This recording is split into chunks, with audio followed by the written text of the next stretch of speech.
culturel d'Uccle pour une avant-première assez particulière. L'avant-première de Dr Mukwege, un médecin pour sauver les femmes au Congo, par Angèle Diabang, qui est la réalisatrice sénégalaise qu'on ne présente plus. Elle nous présente ici en avant-première donc ce film qui relate l'atmosphère, la vie, le travail du docteur Mukwege à l'hôpital Panzi à Bukavu, au Kivu, en RDC.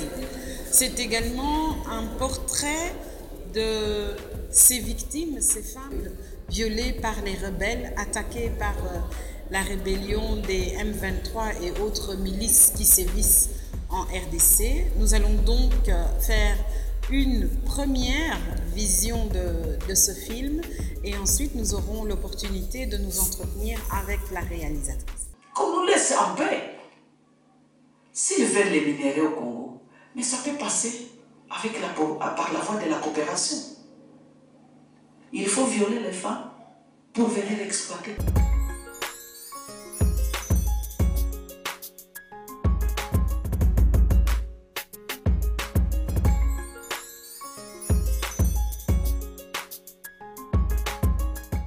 Vous êtes sur Africana, Radio Campus, 3fois.radiocampus.be, 92.1 FM. Et ce soir, dans le direct culturel, nous accueillons Angèle Diabang. Donc Angèle Diabang, qui est réalisatrice, entre autres, productrice aussi, et qui est cette semaine à Bruxelles pour nous présenter donc son dernier documentaire sur le docteur Mukwege, même si c'est son œuvre qui plutôt est centrale plutôt que sa personne. Bonsoir Angèle.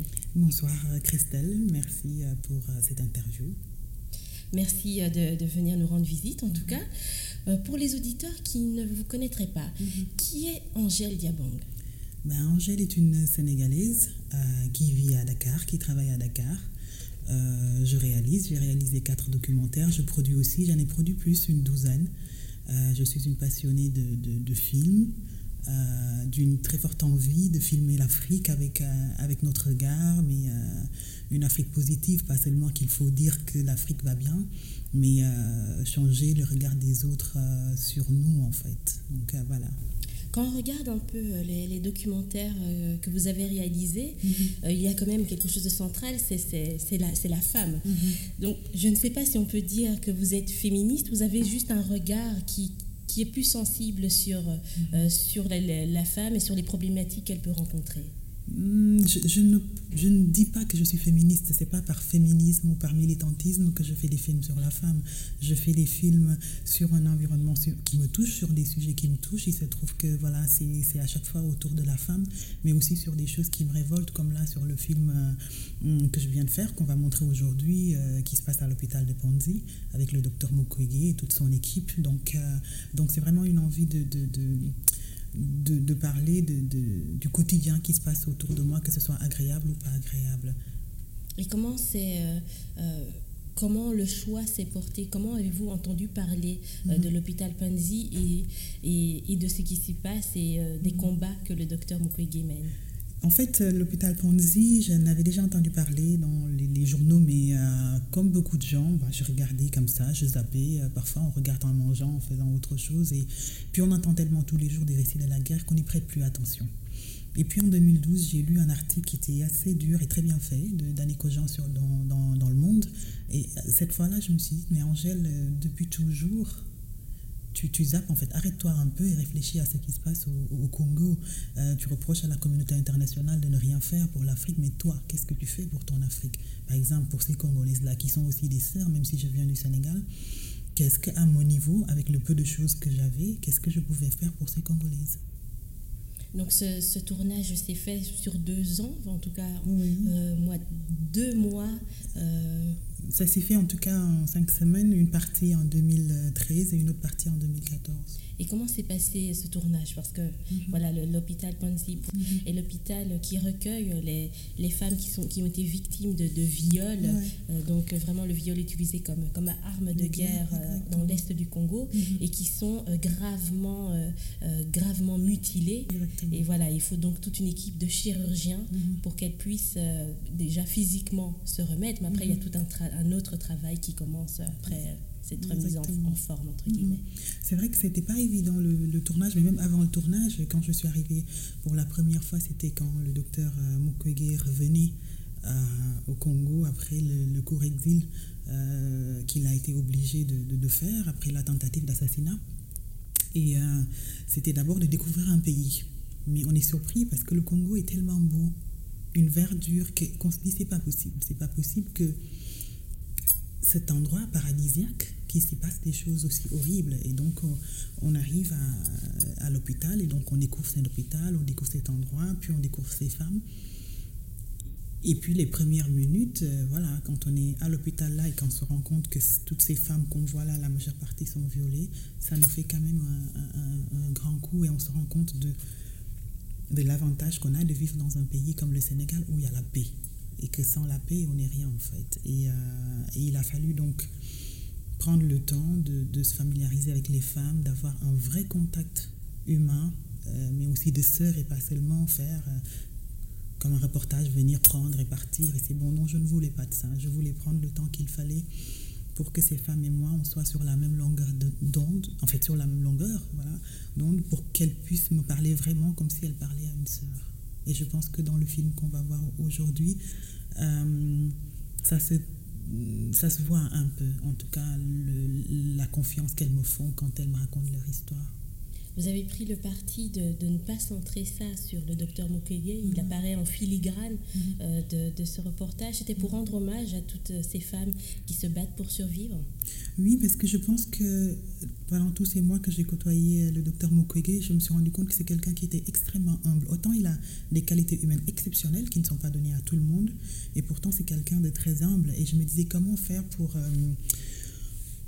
pour montrer au mieux, en tout cas d'une façon plus juste, sa personnalité. Donc sa personnalité, c'est vraiment le partage. Sa personnalité, c'est la générosité. C'est de mettre en avant des femmes dans son hôpital. Il y a beaucoup de femmes qui sont cadres, collaborent avec lui.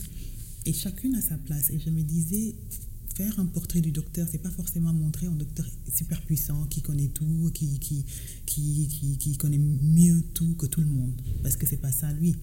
Faire un meilleur, en tout cas un beau portrait du docteur Mukwege, pour moi c'était faire un portrait qui lui ressemble et qui montre justement que c'est parce qu'il donne la place à tous les gens qui sont autour de lui, à chacun de montrer ce qu'il vaut, à chacun de montrer ce qu'il peut, qu'aujourd'hui l'hôpital de Panzi est ce qu'il est, qu'aujourd'hui le docteur est ce qu'il est. Et justement, je pense que s'il arrive à tenir le coup, à encore rester là malgré qu'on a tenté de l'assassiner, qui reste encore et qu'il a cette force, c'est parce que aussi les gens autour de lui envoient ces bonnes ondes-là qu'il arrive à leur donner. Est-ce que le but de votre documentaire est de sensibiliser non seulement la communauté internationale, mais également tout un chacun ? Oui, je pense que ce qui s'est passé en France là, avec la forte mobilisation, doit justement nous parler, nous, Africains. La mobilisation, c'est pas seulement la communauté internationale. À chaque fois, on dit l'ONU, qu'est-ce qu'ils font, l'Union européenne, mais nous, qu'est-ce qu'on fait pour nous ? Qu'est-ce qu'on fait pour l'Afrique ? Pourquoi on ne se lève pas ? Pourquoi tout le monde ne met pas un t-shirt I am Kivu ? Moi, je suis Kivu. Qu'est-ce qu'on fait ? On attend et on regarde les autres et après on dit ils font rien. Faisons d'abord nous et après ils viendront nous rejoindre. Oui, c'est ce qu'on peut voir un peu dans vos différents documentaires. Vous parlez par exemple aussi des femmes sénégalaises qui doivent se plier au dictat de la beauté et donc qui font face à des opérations pour se noircir les gencives. C'est vrai qu'il y a beaucoup de choses que j'ai appris à travers vos documentaires et qui ont donné envie d'aller plus loin et de réfléchir plus à ça. Oui, en fait, le tatouage des gencives, c'est un tatouage, c'est pas une opération en fait. Elles se font tatouer la gencive et maintenant c'est plus une obligation, c'est une envie. Une femme peut décider de faire un tatouage ou pas. Et oui, en tout cas, moi dans mon travail, c'est toujours éclairé, c'est toujours donner une bonne vision de ce qui se passe parce que parfois les autres viennent, ils filment notre culture comme ils veulent et ils vont interpréter. Et je pense que c'est bien que, voilà, depuis en tout cas quelques années, il y a beaucoup de cinéastes africains qui arrivent à montrer l'Afrique telle qu'elle est. Une Afrique d'aujourd'hui qui bouge, qui a certes ses difficultés, mais en tout cas qui vit et qui est confiante et qui est forte.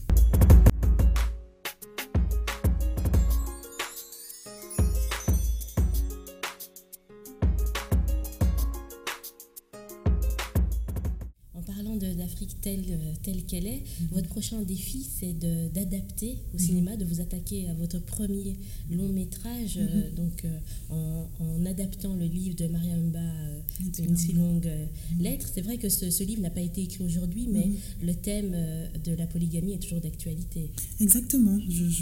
En tout cas, moi, j'ai plusieurs amis qui sont polygames aussi, des voisins, et ça n'a rien à voir avec avant et aujourd'hui, ça n'a rien à voir avec tradition et modernité, et c'est des choses comme ça qui font que j'ai pensé qu'une si longue lettre, l'adapter aujourd'hui pouvait en tout cas remettre les débats à l'ordre du jour et aussi réconcilier en tout cas les jeunes avec la littérature, parce que je trouve qu'on ne lit plus beaucoup, en tout cas dans mon pays, les jeunes ne lisent plus beaucoup, et j'ai pensé que prendre comme ça des monuments de la littérature africaine et les adapter pourrait faire en sorte qu'on se dise « Ah tiens, j'ai vu le film, maintenant j'ai envie de lire le livre, ou en tout cas j'ai envie de le relire pour comparer, pour mieux comprendre des choses. » Et donc voilà.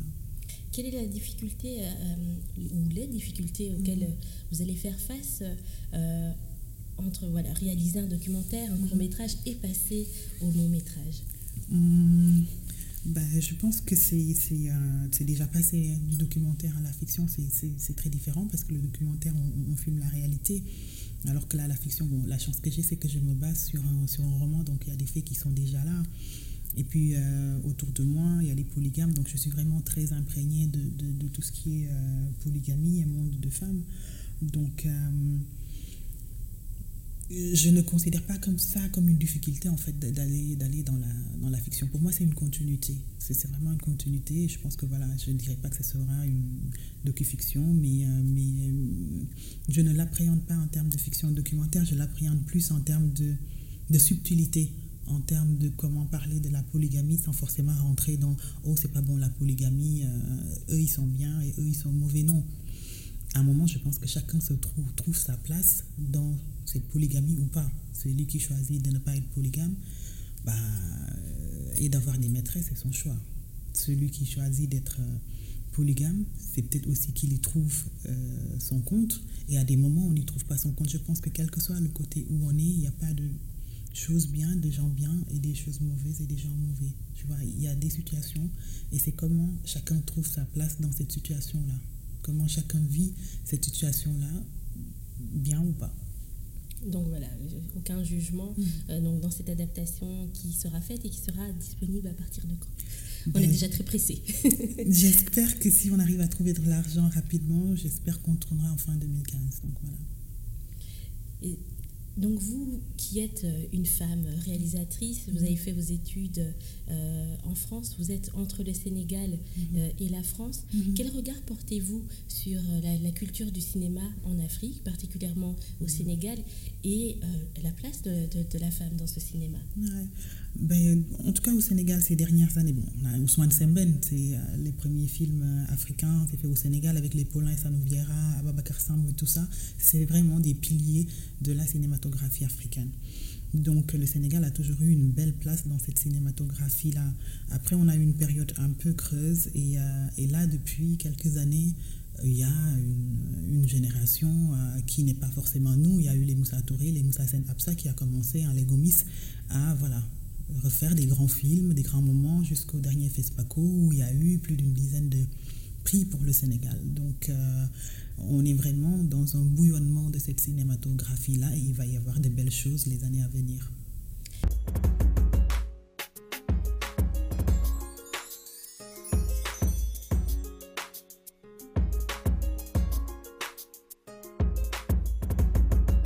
Croyez-vous, parce que quand on regarde un peu donc le nombre de salles qui existent donc en Afrique francophone, donc vraiment très peu, le fait que ces productions passent par exemple par les centres culturels français ou d'autres espaces culturels européens, croyez-vous que les productions sont un peu dirigées et qu'il n'y a pas autant de liberté que s'il y avait tout un réseau de diffusion parallèle, entre guillemets?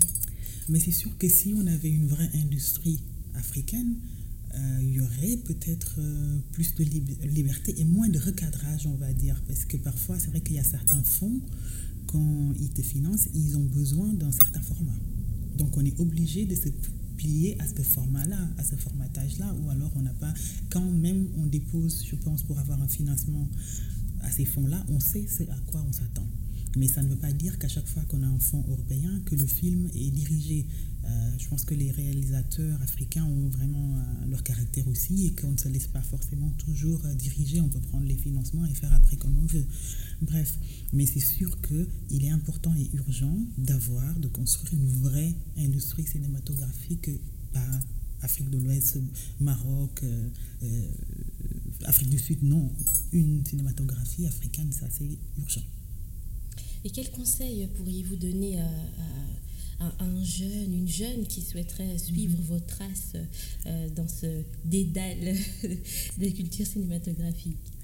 Moi, j'aurais envie de dire de la patience. De la patience d'abord et de la persévérance. Parce que moi, quand j'ai commencé, j'ai croisé des grands cinéastes qui m'ont fait comprendre que j'y arriverai jamais. Que j'en serais pas capable. Aujourd'hui, je suis là. Mais ça a été un coup de boost. Parce que peut-être que s'il m'avait dit ça allait être c'est facile, fais ceci, fais cela, peut-être que j'aurais pas eu cette niaque et cette force que j'ai aujourd'hui, je peux le dire comme ça. Et voilà, le fait qu'il m'ait un peu rejeté en disant ça marchera pas. Donc après, je vais pas dire aux jeunes ça marchera pas, c'est possible que ça marche. Au contraire, ils doivent se dire si ça marche pour Angèle, ça devrait marcher pour moi. Qu'est-ce qu'Angèle fait pour que ça marche? Comment travaille-t-elle? Qu'est-ce qu'elle a pour que ça marche? Et moi, c'est ce que je me dis. Si ça marche pour quelqu'un d'autre, qu'il soit blanc, chinois ou autre, je ne me dis pas que je suis noire, il y a des difficultés en Afrique, donc ça ne marchera pas, c'est dur. Non, sinon tu ne fais rien. Je pense qu'il faut se dire que si les autres y arrivent, nous aussi, on peut y arriver. Voilà, ce sera le mot d'ordre de 2015, parce qu'on est encore dans la première moitié de janvier. Merci beaucoup. Madame Diabang, et donc nous allons suivre le parcours de votre documentaire et vous suivre pour la suite en attendant avec impatience une si longue lettre. Merci Christelle et merci aux auditeurs. Merci. Au revoir.